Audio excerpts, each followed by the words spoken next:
inside 30 tons of rolling steel, the GIs went up against a better armed and more experienced enemy. All too often, the tank became a steer call. It was a war where survival demanded a good crew, a lot of guts, and a lot of luck. Meet the tank crews, next on Suicide Mission.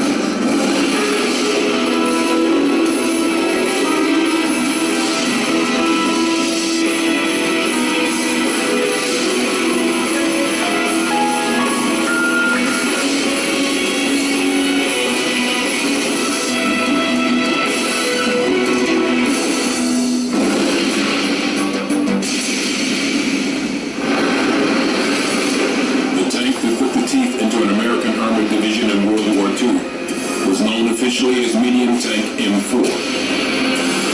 But to the 5 GIs that manned each of these steel monsters, it's better remembered as the General Sherman.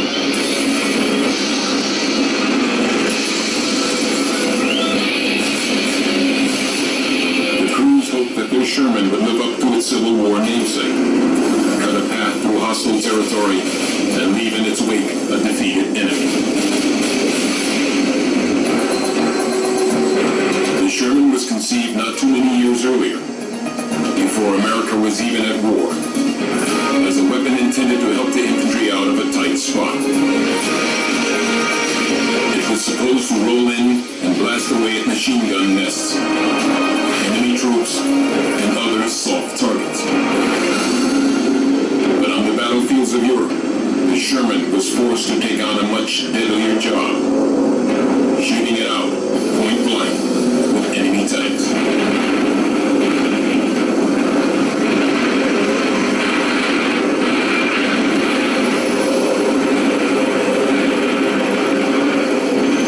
Everybody was frightened, everybody was scared, but it got built into you. You know, this is what you were going to do. You were going to see it through, one way or another. What are you going to do? You're going to rebel and try and just refuse to get back in? You just can't do it. Every day you would just say, man, if I can just make it through today, I've got it made. But that came up every day. Every time we got into a tank, it was suicide in the sense that we could have been killed at any time and we knew it. But at the same time, I think we all felt that we were still somewhat invincible.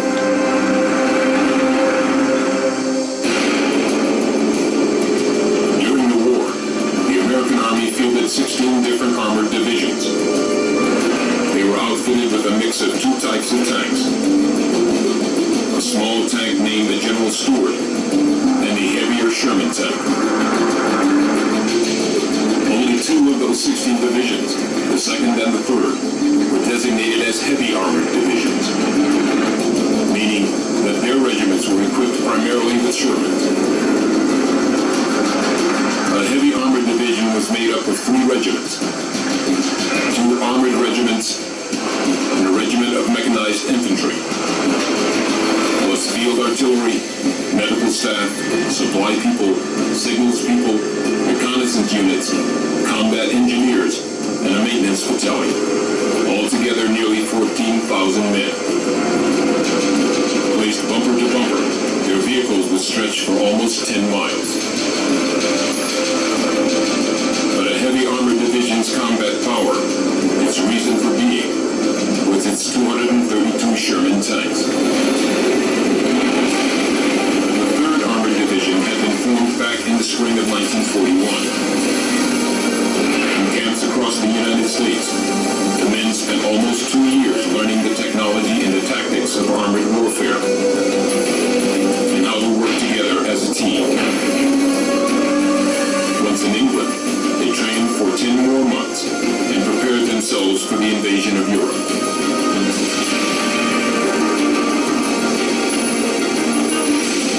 They came ashore at Omaha Beach in Normandy, France in late June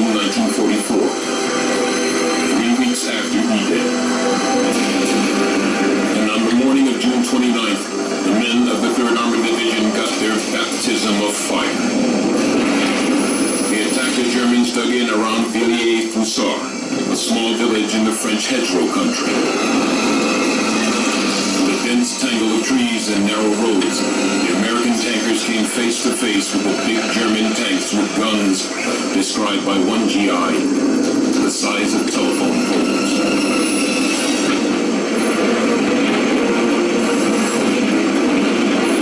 The German Mark IV and the 53-ton Mark V Panther tanks, with their high-velocity 75mm guns, made mincemeat of the Shermans. The German armor-piercing shells punched through one side of the Sherman and straight out the other. In the maelstrom of close combat, tanks were quickly knocked out, blown to pieces, or set ablaze, incinerating the trapped men.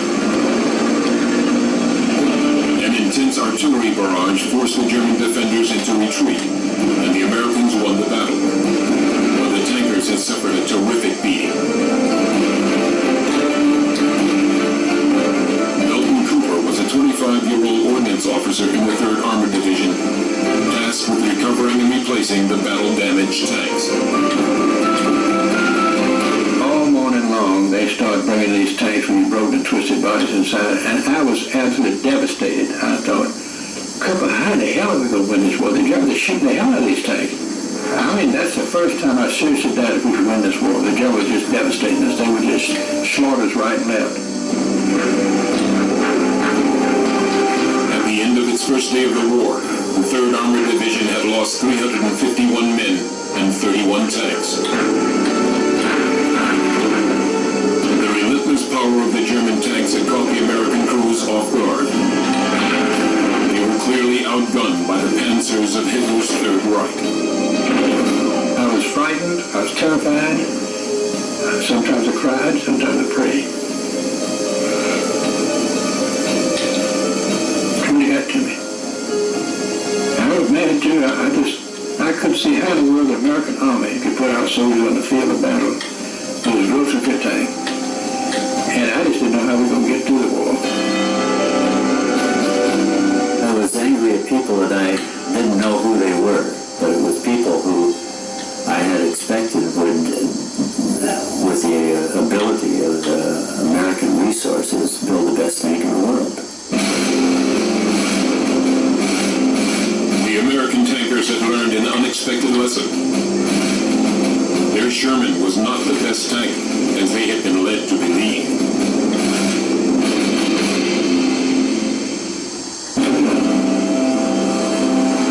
The first confrontation with Nazi tanks in Normandy, France in June 1944 proved to the tankers of the American Armored Force that their M4 Sherman was no match for the enemy tanks. Too many Shermans and too many trained crewmen had been lost in the fight. It was really a policy that was adopted at the beginning of the war that caused the loss of these soldiers. It was a matter of the American government chose production over research and development and made production paramount. Research and development of new tanks became a low priority for the U.S. Army at the end of World War I. In 1920, Congress passed the National Defense Act, which reorganized the post-war Army and abolished the fledgling tank corps. Innovation virtually came to a standstill. The only new ideas came from an eccentric inventor named Walter Christie. In this 1931 film, a radical Christie design is put through its paces for the Army brass. Christie's secret was a unique suspension that transformed the tank into something like a sports car with a cannon. But the Army's response was less than enthusiastic. The Army had a lot of problem dealing with him because he was eccentric and he insisted on everything being his way, and the Army couldn't modify or change it. And eventually they just gave up dealing with him. Frustrated by the Army's indifference, Christie took his ideas to Europe. Ironically, many of the German tanks that the U.S. Army would come up against in World War II sported a Christie-style suspension.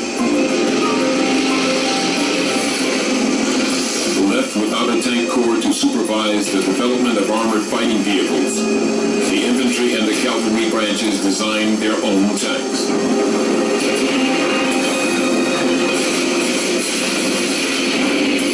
The infantry looked at tanks as weapons that should support riflemen on the assault.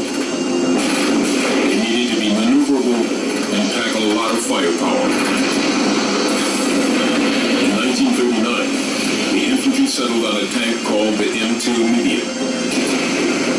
It had a crew of 6, no less than 8 30 caliber machine guns, and a short-barreled 37mm cannon in the top turret. The cavalry, on the other hand, had considered its traditional roles in scouting and pursuit, and put its money in lighter, faster tanks. They were armed with either machine guns or, in later models, a 37mm cannon. The light tanks required just 4 crewmen. Harley Swinson drove a light tank. At the time, we had just shoe signals on our shoulders and stuff, you know. We didn't have a radio contact. It was mostly manual contacts for driving and backing up, right or left. When they wanted you to stop, they'd give you one good rap, you know. You know you were supposed to stop. On September 1st, 1939, the Germans surprised the world with the power of their blitzkrieg attack on Poland. Compared to the German panzers sweeping across Europe, the American tanks back home look like toys.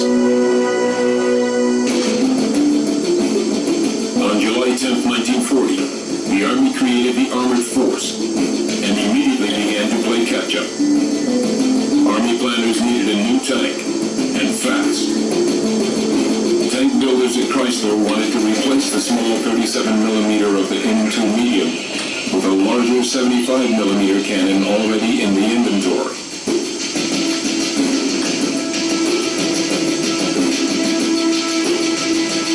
But they hadn't yet figured out how to mount that big gun in a rotating turret.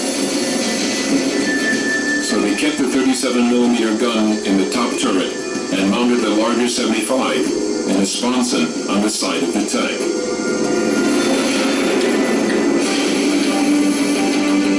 Called the M3 Medium, the new tank made its spectacular public debut in April 1941 at Chrysler's giant Detroit tank arsenal.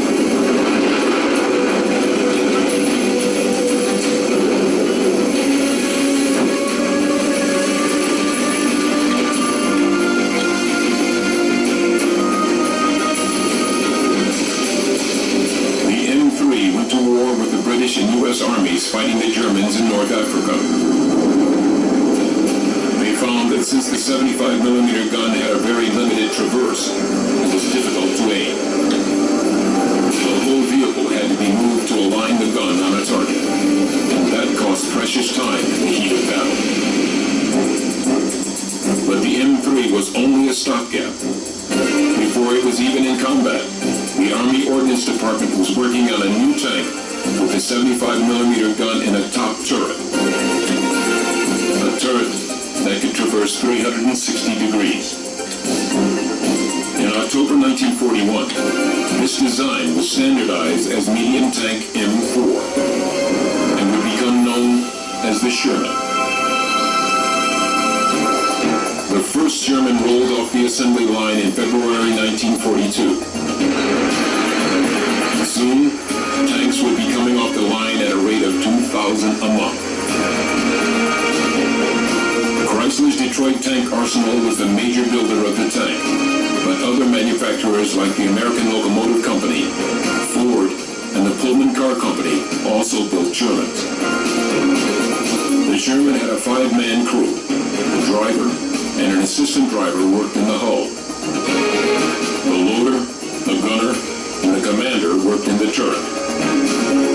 For them, the tank's real beauty was its simplicity. The Sherman tank was manned by farm boys that had been used to working with tractors and that sort of thing. When they sat down in the seat where we are right now, they weren't at a loss because mechanics had been a major part of their life. The problem in a tank is this. There's so much equipment jammed inside of this hull that what you find in it is a super tight, confined quarters. They get very hot and very dirty very fast. In a full power, particularly if this tank was buttoned up, that is, the hatches down, the noise would be so much that you could barely hear yourself scream.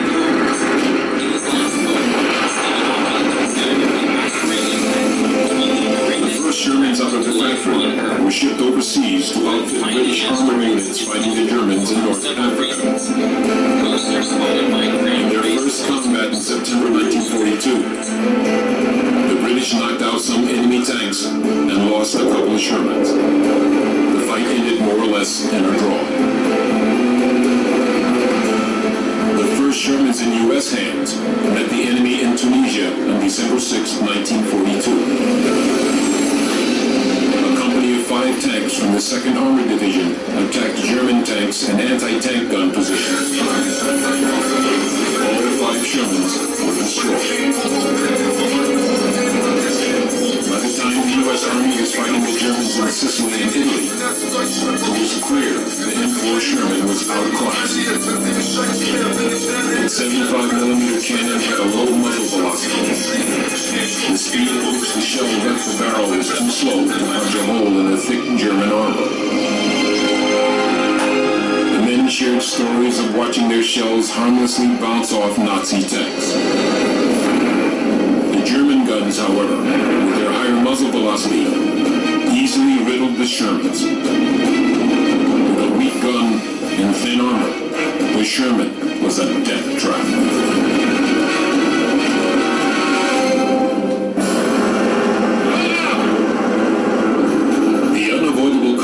That builders of the U.S. M4 Sherman had to make between firepower, protection, and mobility would become even more obvious as the Allied forces came ashore in Normandy, France. During the summer of 1944, the Sherman crews would suffer considerably.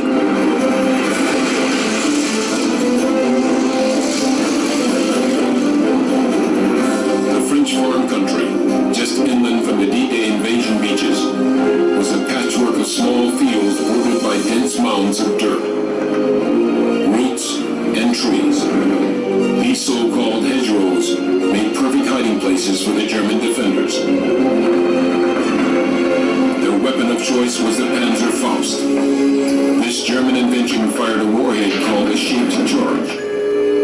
When it hit, the energy of the explosion would focus to a point, and the hot jet would melt through the armor in a split second. In this German training film, the weapon penetrates nearly 5 inches of steel, twice the thickness of the Sherman's frontal armor. You wouldn't think with a little hole as small as that to where it went through that it could do all the damage it did inside of a tank. But when it blew out inside, it just tore up everything. The Panzerfaust was similar, but far superior to the American bazooka. It didn't have the range of the bazooka, but that didn't matter in the hedgerow country.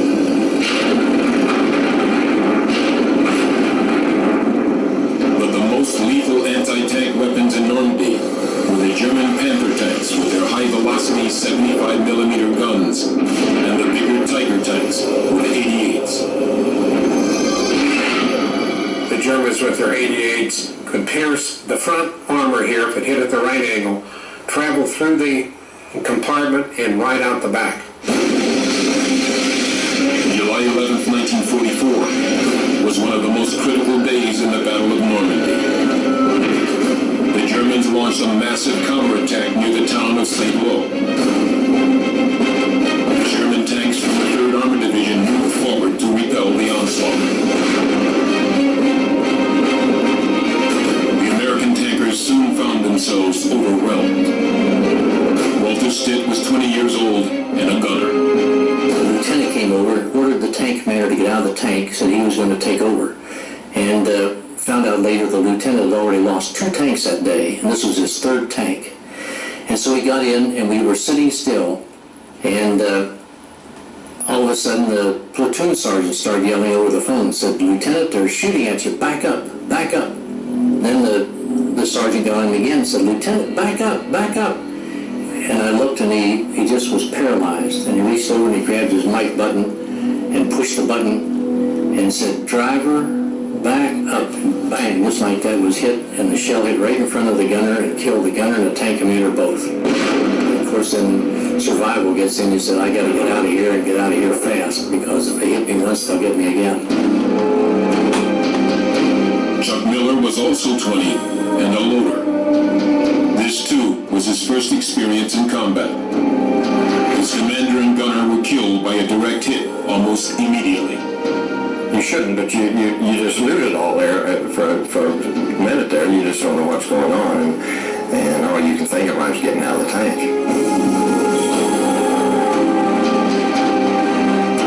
By July 16th, reinforcements had helped repel the German offensive at St. Lo.